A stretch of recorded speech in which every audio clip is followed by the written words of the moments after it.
దేవుని వాక్యాన్ని అలా చదువుతుంటారు వాళ్ళు ఇశ్రాయేలు ప్రజలు. ఆ ఏడుపుల గోడ దగ్గర వారంతా అద్భుతంగా ఆ మాటలు వారు చదువుతూ ఉంటారు, లేదా ఆ మాటలను వారు ధ్యానం. దేవుడు ఎంత నమ్మకస్తుడు అంటే, ఆయన మన గత జీవితాలను ఎంతగా తుడిచివేస్తాడు అంటే, విచిత్రం ఏంటో తెలుసా, ఆ 5 పుస్తకాలు రాసిన మోషే ఒక నరహంతకుడు. వాస్తవానికి హీ వాజ్ ఎ మర్డరర్. ఒక వ్యక్తిని చంపేశాడు. అలాంటి వ్యక్తితో దేవుడు 5 పుస్తకాలు రాయించాడా అంటే ఎస్. మోషే గత జీవితం భయంకరమైందే, కోపంతో ఉన్నదే. ఒక వ్యక్తిని చంపి ఇసుకలో కప్పిపెట్టేశాడు. అలాంటోన్న దేవుడు వాడుకున్నాడు, అలాంటోన్న దేవుడు నిలబెట్టాడు, అలాంటోన్న ప్రపంచం మర్చిపోలేని నాయకుడిగా తీర్చిదిద్దాడంటే బైబిల్ సెలవిస్తుంది yes, my God is faithful in that. నీ గత జీవితం దేవునికి పట్టింపు లేదో, నీ జీవితానికి ఇవ్వగానే నీ భవిష్యత్తును అందంగా తీర్చిదిద్దగలే నమ్మకస్తున్నా దేవుడు. గట్టిగా చెప్పులు కూడా దేవుని మహిమపరచును. Hallelujah. My God is faithful in keeping his promises. మన దేవుడు వాగ్దానాలు నిలబెట్టుకోవడంలో ఎలాంటి వాడు ఆయన? నమ్మకస్తుడో.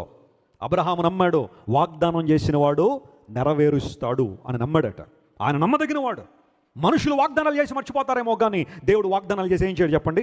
మర్చిపోయేవాడు కాదు. ఆకాశం భూమి గతించిపోయే సమయం వచ్చినా, ఒకవేళ ఇంకా ఆయన వాగ్దానాలు ఇంకేమన్నా ఉండిపోతే ఆయన ఏమంటారు తెలుసా? మీరు ఒక్క నిమిషం ఆగండి, నేను చేయాల్సిన పని ఒకటి ఉంది, అది చేయాల్సిందే. క్రీస్తు ప్రభు ఈ లోకానికి వస్తారని ప్రవక్తల ద్వారా పలికించిన దేవుడు తగిన సమయంలో ప్రభు ఈ లోకానికి వచ్చారు. మనందరి పాపం నిమిత్తం శిలువ మీద ఏం చేశారు? ఆయన తన ప్రాణాన్ని అర్పించారు.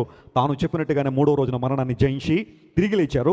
తాను చెప్పినట్టుగానే పరిశుద్ధాత్మను సంఘం మీద కృమ్మరించి నూతన నిబంధన సంఘం ప్రారంభించారు. ఇంకో మాట చెబుతున్నాను, తాను చెప్పినట్టుగానే తిరిగి రాబోతున్నాడు కూడా. దేవుడు నామమున స్తోత్రం కలుగును గాక.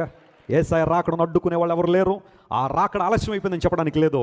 My God will come soon. దేవుడు త్వరగా రాబోతున్నాడు. ఆయన గాడ్ ఈస్ కమింగ్ సూన్. ఏ వాగ్దానము నిలుపు చేయబడలేదు. బైబిల్లో ప్రస్తావించబడింది ఏది కూడా జరగకుండా ఆగిపోలేదని బైబిల్లో రాయబడింది. ఆయన నోట నుండి వెల్లడైన ప్రతి మాటను దేవుడు ఏం చేశాడు? నెరవేర్చాడు. మా అమ్మమ్మ గారు మాకు స్కూల్ ఫీజులు కట్టేది.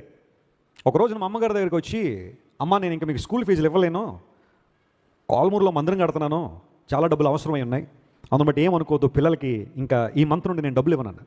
మా అమ్మమ్మ గారు ఇచ్చే డబ్బుల మీద ఆధారపడి మా నాన్నగారు మా అమ్మగారు మమ్మల్ని కాన్వెంట్లో జాయిన్ చేశారు. ప్రతి నెల 1వ తారీఖున డబ్బులు ఇచ్చేసేయాలి, ఫీజు కట్టాలి. అమ్మ మరి ఇప్పుడు ఇలా అంటే ఎలా? 40 రూపాయలు ఇంటెద్దు కట్టడానికి చాలా ఇబ్బంది పడుతున్నాం. ఎందుకోసం అంటే అప్పుడు సంఘం ఎంత తక్కువ మంది ఉండేవారు. వాళ్ళు ఏదో దేవుడు వాళ్ళని ప్రేరేపించిన కొలది వారు ఆఫరింగ్స్ వాళ్ళు ఇచ్చేవారు. చాలా కష్టతరంగా ఉండేది పరిస్థితి. 3 పిల్లలను పోషించడం, సంఘాన్ని నిర్వర్తించడం. మా నాన్నగారు చాలా ప్రాంతాలు స్వార్థ కోసం వెళ్తే కొన్ని సందర్భాల్లో వారు దారి ఖర్చులు కూడా ఇచ్చేవారు కదా మా నాన్నగారికి. మా నాన్నగారే రిటర్న్ జర్నీకి ఎంత డబ్బులు కావాలో కొన్నిసార్లు జేబులో పెట్టుకుని వెళ్ళి మరలా వాటితో తిరిగి వచ్చేవారు. నాకు తెలుసు మా నాన్నగారి ప్రయాణాలు సామాన్యమైన ప్రయాణాలు కాదు. ఇప్పుడంటే మేము కారులో తిరుగుతున్నాం కానీ చాలా ఈజీగా. మా నాన్నగారు అనేక సందర్భాల్లో లారీలెక్కి ప్రయాణం చేసిన సందర్భాలు నాకు తెలుసు. అర్ధరాత్రి వాళ్ళ బస్సులు దొరకపోతే ఏ లారీ ఉంటే ఆ లారీ ఎక్కేసి రాజమండ్రి వచ్చేసి ఆరాధనలో పాల్గొవాలి. ప్యాసింజర్ ట్రైన్లో ప్రయాణం